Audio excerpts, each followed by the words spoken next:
Bueno, buenos días a todos. El texto que vamos a estar viendo hoy está en Génesis 11, del 1 al 9. Si queréis acompañarme, lo voy a leer en la Nueva Versión Internacional por si hay algunas diferencias. Dice así: en ese tiempo se hablaba un solo idioma en toda la tierra. Al emigrar al oriente, la gente encontró una llanura en la región de Sinar y allí se asentaron. Un día se dijeron unos a otros: vamos a hacer ladrillos y a cocerlos al fuego. Fue así como usaron ladrillos en vez de piedras y asfalto en vez de mezcla. Luego dijeron: construyamos una ciudad con una torre que llegue hasta el cielo. De ese modo nos haremos famosos y evitaremos ser dispersados por toda la tierra. Pero el Señor bajó para observar la ciudad y la torre que los hombres estaban construyendo y se dijo: todos forman un solo pueblo y hablan un solo idioma. Esto es solo el comienzo de sus obras y todo lo que se propongan lo podrán lograr. Será mejor que bajemos a confundir su idioma para que ya no se entiendan entre ellos. De esta manera el Señor los dispersó desde allí por toda la tierra y por lo tanto dejaron de construir la ciudad. Por eso a la ciudad se le llamó Babel, porque fue allí donde el Señor confundió el idioma de toda la gente de la tierra y de donde los dispersó por todo el mundo. Veis que no es un texto demasiado extenso, ¿no? Pero al menos en este trozo de texto a mí me surgen muchísimas preguntas. Pero bueno, antes de adentrarnos en el tema, me gustaría enseñaros algunas imágenes. La primera es esta que tengo aquí. No sé si la veis. Esta es la Torre de Babel, según mi hijo Caleb, de 2 años. Al parecer hace 2 o 3 semanas la hicieron en la escuela dominical y mira, esta fue su interpretación. Estas son las nubes, que se las ha llevado un poco el viento, ¿no? Pero bueno, la torre así muy colorida. Y nada, me fue bien para hacerme una idea, ¿no? Pero bueno, quiero enseñaros otras imágenes. No sé si se puede... bueno, mira, la primera es esta. No sé vosotros la idea que tenéis de la Torre de Babel, pero yo siempre me la he imaginado así. No sé si es porque en los cuentos, o sea, las historias bíblicas infantiles la han dibujado así, ¿no? Circular, en forma de cono, así, ¿no? Como con una escalera de caracol, no sé, al menos es la idea que yo siempre he tenido en mente. Sin embargo, hay varias fuentes que creen que la Torre de Babel se asemeja más a la siguiente imagen. Así, más cuadradita, ¿no? Tenemos esta y la siguiente imagen también. Esto es una reconstrucción de un zigurat encontrado en Babilonia llamado Etemenanki, ¿vale? Y bueno, este zigurat encontrado en Babilonia, hecho de ladrillo también y adobo, hay quienes creen que es la torre que los descendientes de Noé empezaron a construir con la idea de llegar al cielo. De hecho, la ubicación es más o menos, pues es la misma, ¿no? Babel, Babilonia, más. Entonces, en la siguiente imagen vemos lo que queda de este edificio, ¿no? Este edificio, según hallazgos arqueológicos, pudo haber llegado a una altura de unos 60, 90 metros más o menos, ¿no? Bueno, ya lo vemos, muy diferente a la torre que, al menos yo, no sé vosotros, siempre nos habíamos imaginado, ¿no? Y esto está en Irak, se puede visitar y bueno, siempre es interesante, ¿no? Para que nos hagamos una idea, esto decían que habría llegado a 60-90 metros, ¿no? La Torre Eiffel tiene unos 312 metros de altura. Así que, bueno, tampoco podemos imaginarnos que fuese un edificio o una construcción súper alta, ¿no? Entendedme, lo era para ese momento. Acababan de descubrir el ladrillo, ¿no? No habían construcciones como tal. Pero bueno, las Torres Mafre de Barcelona, que las tenemos aquí, son 150 metros, o sea que ya supera bastante, ¿no? a esta estructura, ¿no? De hecho, la siguiente imagen vemos, este es el edificio más alto del mundo, que se llama Burj Khalifa, no sé si lo digo bien, pero bueno, está en Dubái, mide 829,82 metros. Y bueno, la verdad es que es un edificio muy alto en comparación, ¿no?, con lo que era la Torre de Babel. Pero a pesar de ser el edificio más alto del mundo, no llega a compararse, en la siguiente imagen lo vemos. Bueno, aquí vemos la comparativa, ¿no? La Torre Eiffel y la torre más alta del mundo, ¿no? Y en la siguiente vemos el Monte Everest, que son casi 9.000 metros de altura. Y mirar qué pequeña la torre, ¿no? Burj Khalifa, allí. El Monte Everest es prácticamente 10 veces más de lo que es la torre, ¿no? La construcción del hombre se queda en nada al lado de la creación de Dios, ¿no? Entonces, bueno, quería enseñaros estas imágenes un poco para que nos hagamos una idea, ¿no? De cómo era la Torre de Babel, la idea que tenían ellos y cómo lo vemos nosotros ahora, ¿no? Entonces, vamos a situarnos un poco en qué lugar de la historia nos situamos. Venimos de Noé, el diluvio, el Señor, hay tanta maldad en la tierra, ¿no?, que el Señor decide que el ser humano pues, no podía vivir de esa manera ante su creación, ¿no?, ante Él. Entonces decide arrasar a través del diluvio pues, la mayoría de la población, excepto, como sabemos, Noé y su familia, que fueron los únicos que se salvaron. Entonces venimos del diluvio en Noé y en el capítulo 10 se nos relata la descendencia de Noé, ¿no? Pues sus hijos Sem, Cam, Jafet, y vemos toda la descendencia, cómo se multiplican y crean sus familias, etc. Pero estamos en la última historia antes de Abraham. De hecho, en el mismo capítulo 11, en los versículos que suceden, pues se ve, ¿no?, de la descendencia de Sem, pues cómo llega hasta Abraham. O sea que estamos después del diluvio, antes de Abraham. Entonces, una vez situados, la primera idea que un poco he extraído es desafiando a Dios, ¿vale? Este sería como el primer punto. Entonces, como he dicho al principio, al leer esta historia a mí al menos me surgen muchas preguntas, ¿no? Por ejemplo, se nos dice que este es el origen de todos los idiomas, ¿no? Y leyendo cualquier cosa. Así que, pero también me surgía la pregunta de, ¿pero cómo llegan a la conclusión de cocer, ¿no?, al fuego el barro y que se convierta en un ladrillo y tal? De hecho, en mi mente también siempre lo había tenido como más avanzado en el tiempo, ¿no? Como la gente ya más desarrollada, más no tan pronto. Pero esto al fin y al cabo son preguntas más bien superficiales, ¿no? Pero una de las preguntas que también desde pequeña siempre me he hecho es ¿por qué Dios se enfada tanto? ¿Por qué parece que le molesta tanto que quieran construir una torre que llegue hasta el cielo, ¿no? Al final, pues vamos haciendo, vamos construyendo, ¿no?, y vamos descubriendo cosas y al final, pues mira. Y aquí es un punto en el que me gustaría que nos detuviéramos.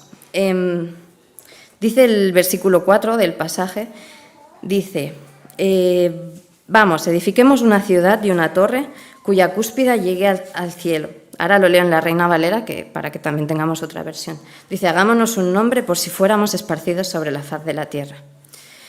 Hasta el momento, el ser humano parece que había vivido, ¿no?, como nómadas, no se habían establecido en un sitio. Y de hecho el descubrimiento del ladrillo pues, es un momento en el que trae cierta estabilidad, ¿no?, cierto confort, y a los descendientes de Noé pues esto les generó, les gustó, ¿no? Entonces estaban muy cómodos con la idea de poder quedarse en un mismo sitio, ¿no?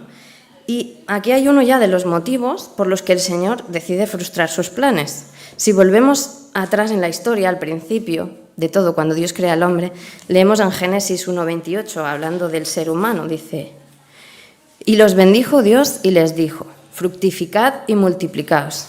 Dice, llenad la tierra y sojuzgarla, y señoread en los peces del mar, en las aves de los cielos y en todas las bestias que se mueven sobre la tierra. O sea, en el llamado original estaba Él, llenad la tierra, ¿vale?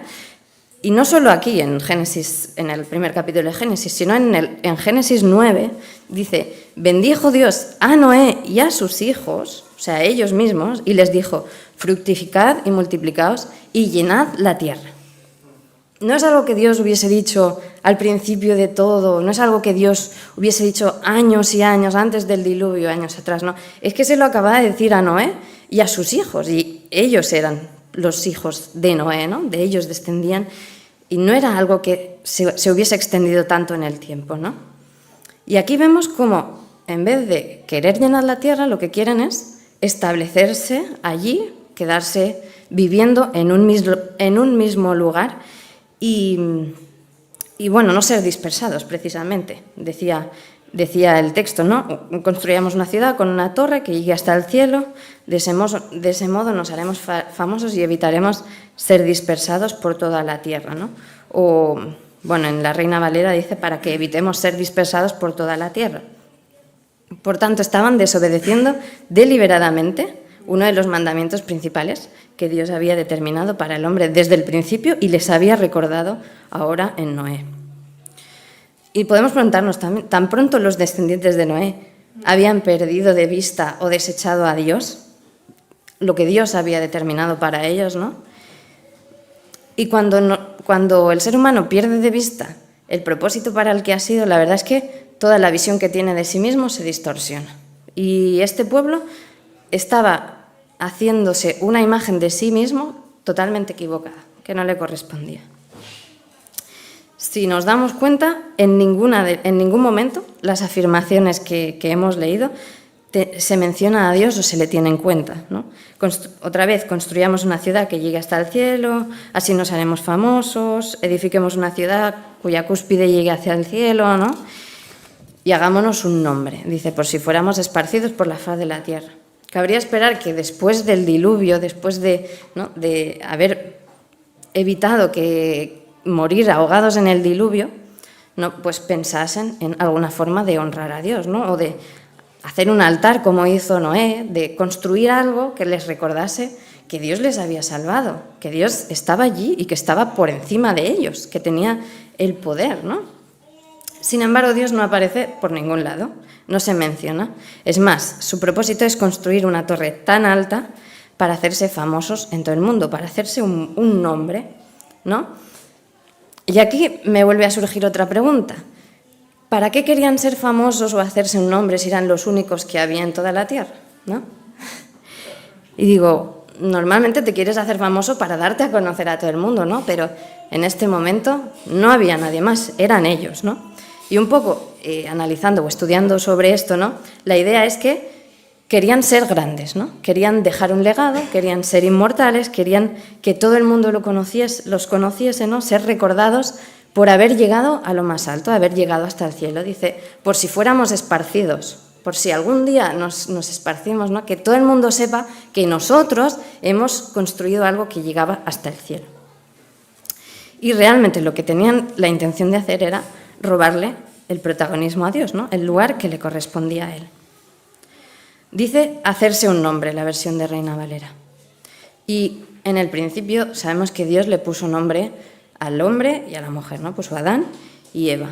Y de hecho, Adán y Eva les dijo, vosotros poned nombre a todos los animales de la creación, ¿no? Y en otras historias de la Biblia nos damos cuenta que poner un nombre es algo que Dios le da mucha importancia. Lo vemos, por ejemplo, Abraham y Sarai pasaron a ser a Abraham y Sara. Jacob pasó a llamarse Israel en el Nuevo Testamento. Simón pasó a llamarse Simón Pedro, ¿no? O Saulo pasó a llamarse Pablo. O sea que dar un nombre era algo especial y era algo que correspondía únicamente a Dios.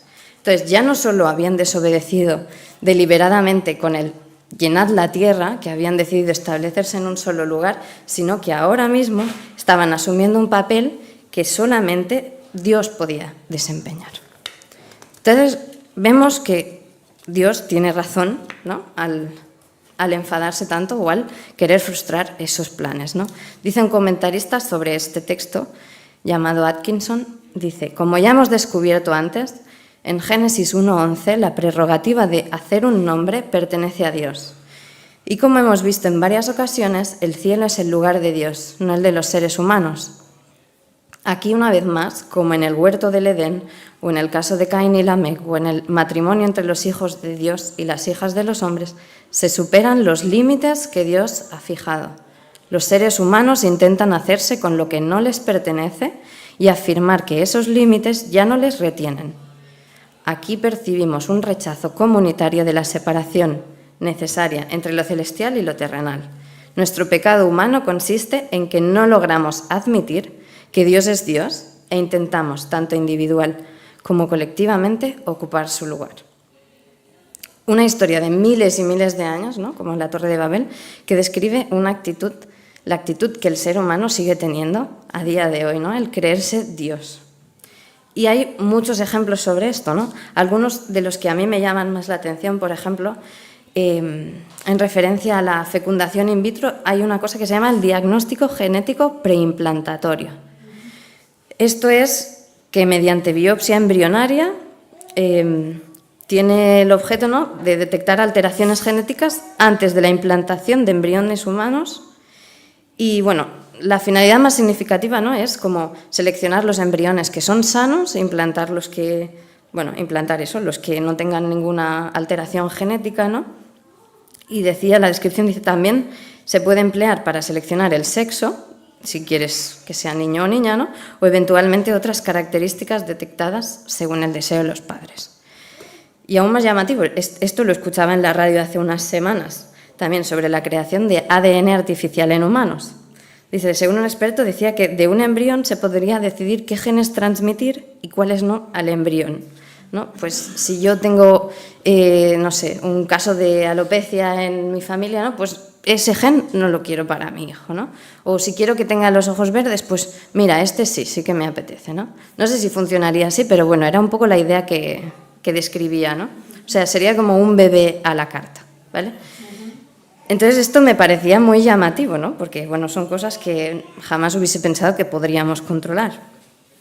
Y, de hecho, hay un debate ético detrás de todo esto, lógicamente, ¿no? Pero tenemos más ejemplos también muy polémicos y probablemente que todos conocemos, ¿no? Pero tenemos derecho a decidir sobre la vida de un bebé antes de que nazca, ¿no? Podemos decidir cómo y cuándo queremos morir.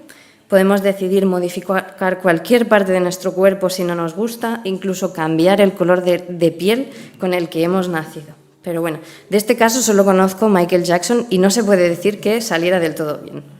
Así que, bueno, el caso es que de la misma manera que sucedió con los descendientes de Noé, ¿no?, con los avances tecnológicos o los avances que va estableciendo el ser humano, ¿no?, llegamos a creernos, nos venimos arriba, ¿no?, y llegamos a creernos Dios. Y creemos que tenemos la capacidad de todo, de llegar a todo, ¿no?, y de decidir cosas que únicamente le corresponden a aquel que ha dado la vida, a aquel que ha formado todas las cosas.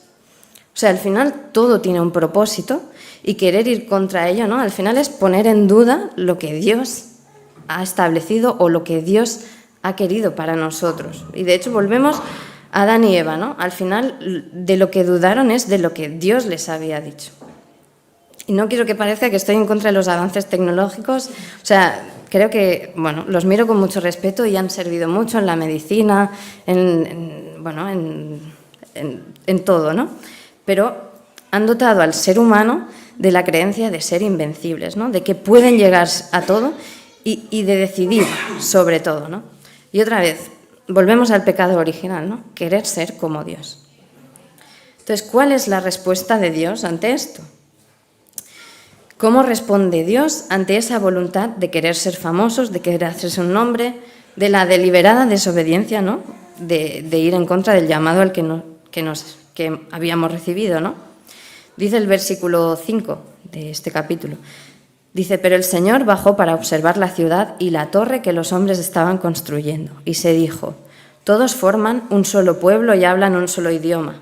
Esto es solo el comienzo de sus obras y todo lo que se propongan lo podrán lograr. Será mejor que bajemos a confundir su idioma para que ya no se entiendan entre ellos. De esta manera el Señor los dispersó desde allí por toda la tierra y por lo tanto dejaron de construir la ciudad. En primer lugar, algo que escuché de otra predicación también sobre este texto es que Dios tuvo que bajar a ver lo que estaban haciendo.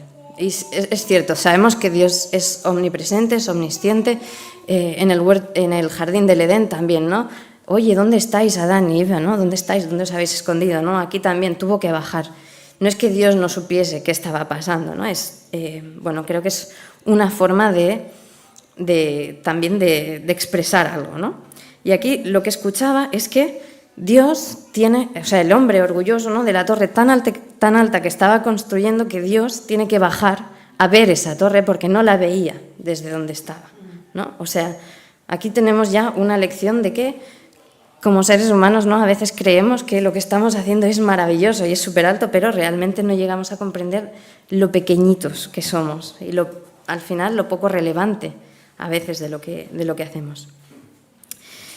Entonces yo como persona humana y pecadora y todo, ¿no? Claro, aquí pienso sobre, ¿no? Conociendo todas estas cosas, pues yo pensaría, Señor, pues vuelve a arrasar, ¿no? Otra vez con esta gente que acabas de salvarlos, ¿no? Y ya están otra vez en el mismo camino, ¿no? Pues arrásalos, ¿no? Pero bueno, obviamente esta no es la idea, ¿no? Ni mucho menos, y como persona transformada, pues tampoco, ¿no? A día de hoy tampoco, pero bueno. Entonces, Dios había prometido que no volvería tampoco a hacer eso. Así que se ve en la obligación, pues, de hacer otra cosa, ¿no? De frenar los planes de otra manera. Porque si dejaba que los humanos, o sea, que este pueblo, ¿no? llegase a cumplir sus planes, ¿no? Su ego se vería también elevado a extremos inadmisibles, ¿no? Entonces, para evitar eso, para evitar que la determinación de los hombres pasase por encima de la voluntad de Dios, pues el Señor interviene, ¿no? Y lo hace de la manera que consideraba más efectiva y que a día de hoy también sería una manera muy efectiva, ¿no? Que es confundir su comunicación. Seguramente todos hemos tenido que hacer trabajos en equipo, hemos tenido que trabajar con gente diferente, ¿no? Y si no nos entendemos, es muy difícil llegar a lograr aquello que tenemos que hacer, ¿no? Ya hablando un mismo idioma, a veces es muy difícil, ¿no? Y si es eso, si no encontramos la forma de entendernos, es muy difícil avanzar por decir que es imposible, ¿no? Entonces, esta es la manera que el Señor dice, así seguro que no van a seguir, ¿no? Así que el pueblo se ve obligado a dejar de construir y a dispersarse. Es que ya ni siquiera podían convivir, o sea, dice dispersarse porque era tan difícil la comunicación que no podían seguir en el mismo sitio. Así que aprendemos que la voluntad de Dios prevalece. Y si no se hace por las buenas, al final se hará por las malas, ¿no? Pero bueno, hay solución. La solución de Dios, ¿cuál es, no? Bueno, podríamos decir que a día de hoy el ser humano ha llegado al cielo. O sea, en términos físicos se puede decir que sí, que lo hemos hecho, ¿no? Hemos construido, como hemos visto, torres mucho más altas que la Torre de Babel, torres que llegan al final hasta las nubes, de tan altas que son, ¿no? De hecho, podemos viajar por el cielo, podemos ir en avión. Hemos llegado incluso a pisar la luna, ¿no? Sin embargo, por muy alto, por muy, muy, muy alto o lejos que hemos llegado, ¿no? No hemos encontrado a Dios ahí, no lo hemos visto, ¿no? O no sé si acaso habéis ido alguna vez en avión, ¿no? Y habéis pasado por el cielo. No sé si os habéis encontrado así un hombre, ¿no? Con barba mayor, ¿no? Sentado en un trono con las nubes en sus pies, ¿no? Como es la imagen que se tiene de Dios en los dibujos. No lo hemos encontrado ahí, ¿no? Por muy alto que queramos llegar, incluso por muy alto que sí que lleguemos, ¿no? Jamás podremos alcanzar a Dios ni el lugar que le corresponde a Él. Realmente, únicamente podemos llegar a lo más alto de verdad, si aquello que está en lo más alto decide bajar y llevarnos con Él, ¿no? Y la buena noticia es que eso ya ha pasado, ¿no? Dios mismo, que es quien está en lo más alto, descendió de ese sitio al que nosotros no podemos llegar de ninguna manera, descendió de lo más alto a lo más bajo y lo hizo por medio de Jesús. Y esta es la única forma por la que podemos llegar al cielo. Hemos cantado muchas canciones que mencionaban el cielo y todo el rato pensaba, es que Jesús es la única forma de llegar al cielo, ¿no? Creer en Jesús, en su obra de redención y humillarnos reconociendo que nosotros, por mucho que nos creamos, pero no tenemos ningún poder y ninguna autoridad sobre la tierra más allá de lo que el Señor nos haya concedido. Así que, si creemos esto, podemos estar tranquilos de que estaremos en la cúspide, de que estaremos en una torre mucho más alta de lo que el ser humano ha construido, ¿no? Y conoceremos cosas inimaginables que el ser humano ni ha visto, ni ha oído, ni se espera, ni ninguno sabemos, ¿no? Y de hecho, el mayor nombre que podemos darnos es aquel que recibimos por medio de Cristo, que es el ser llamados hijos de Dios. Y como hijos de Dios tenemos una misión que cumplir, igual que el pueblo de la historia de la Torre de Babel, ¿no? Tenía la misión de llenar la tierra, multiplicarse, ¿no? Nosotros tenemos una misión. Ya no es llenar la tierra, porque la tierra está bastante llena, ¿no? Pero debemos llevar a cada rincón habitado de la tierra las buenas noticias de que Dios ha descendido del cielo para que podamos llegar a Él.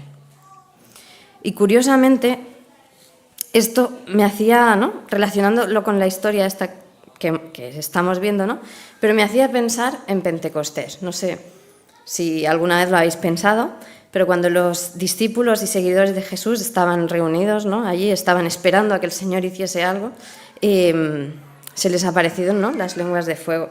Me gustaría rápidamente leerlo. En Hechos capítulo 2 dice: se les aparecieron entonces unas lenguas como de fuego que se repartieron y se posaron sobre cada uno de ellos. Todos fueron llenos del Espíritu Santo y comenzaron a hablar en diferentes lenguas según el Espíritu les concedía expresarse. Estaban de visita en Jerusalén judíos piadosos procedentes de todas las naciones de la tierra, y al oír aquel bullicio se agolparon y quedaron todos pasmados porque cada uno los escuchaba hablar en su propio idioma. Desconcertados y maravillados decían: ¿no son galileos todos estos que están hablando? ¿Cómo es que cada uno de nosotros los oye hablar en su lengua materna? Partos, medos, elamitas, habitantes de Mesopotamia, de Judea, de Capadocia, del Ponto y de Asia, de Frigia, de Panfilia, de Egipto y de las regiones de Libia cercanas a Cirene, visitantes llegados de Roma, judíos y prosélitos, cretenses y árabes. Todos por igual los oímos proclamar en nuestra propia lengua las maravillas de Dios. Una situación que tiene sus similitudes, ¿no? Sin embargo, la voluntad de este pueblo que acabamos de leer, el de Hechos, ¿no?, tenía una voluntad y una actitud completamente contrapuestas. Aquí vemos a un pueblo rendido a los pies de Jesús, ¿no?, dándole el lugar que le correspondía y esperando que Dios diese las órdenes para actuar, ¿no? Y es en esa espera que el Señor les hace hablar, pues, muchísimos idiomas que ellos no conocían, ¿no? Pero precisamente para cumplir con la misión que se les había encomendado de llevar a Jesús a cada rincón de la tierra, ¿no? Pero sin la voluntad de ocupar el lugar que le correspondía a Jesús, ¿no? Sin la voluntad de hacerse un nombre o de ser famosos en toda la tierra, ¿no? No, con la voluntad de saber que Jesús es el Señor y el mundo tiene que conocer esta noticia, ¿no? Entonces concluyo, la voluntad de Dios, al final, en esta historia, la voluntad de Dios es la que prevalece, ¿no? Y está en nuestras manos el hacerlo por las buenas, ¿no?, o por las malas, como decía antes, pero Dios nos da constantemente oportunidades de hacerlos por las buenas, ¿no? Lo ha hecho a través de Jesús. Y vivimos en una cultura que promueve el hombre como lo más importante de todo, ¿no? El hombre como el dueño y señor de este mundo, ¿no? Tú eres lo más importante, tienes que cuidarte por encima de todo, no importa lo demás o los demás, ¿no? Eres tú. Y esto es, no quiero generalizar porque hay gente que no lo hace, ¿no? Pero las redes al final lo que dicen es: hey, aquí estoy yo, mirad dónde estoy, mirad qué hago, mirad con quién estoy, ¿verdad? Quieres enseñarle al mundo, quieres dejarle un legado al mundo, ¿no? Que vean lo que has hecho con tu vida, ¿no? La publicidad igual, ¿no? Oye, compra esto que serás más feliz. Oye, compra esto que tendrás mejor posición, ¿no? Y es un engaño pensar que al final lo que debemos buscar es la felicidad o el bienestar en nuestra vida. Hay un libro que se llama La gran egolatría que decía: en vez de apuntar a lo que es bueno para mí, estamos llamados a apuntar a lo que es bueno para su reino y para su gloria. El ser humano al final fue creado a imagen de Dios y tiene una capacidad increíble y un potencial increíble de creación. Lo hemos visto, el ser humano ha llegado a conseguir cosas increíbles, buenas, que son usadas para el bien, ¿no? Pero separar esto de la raíz que tiene en Dios tiene un potencial increíble para la destrucción. Y al final es Dios quien nos salva de nosotros mismos, ¿no?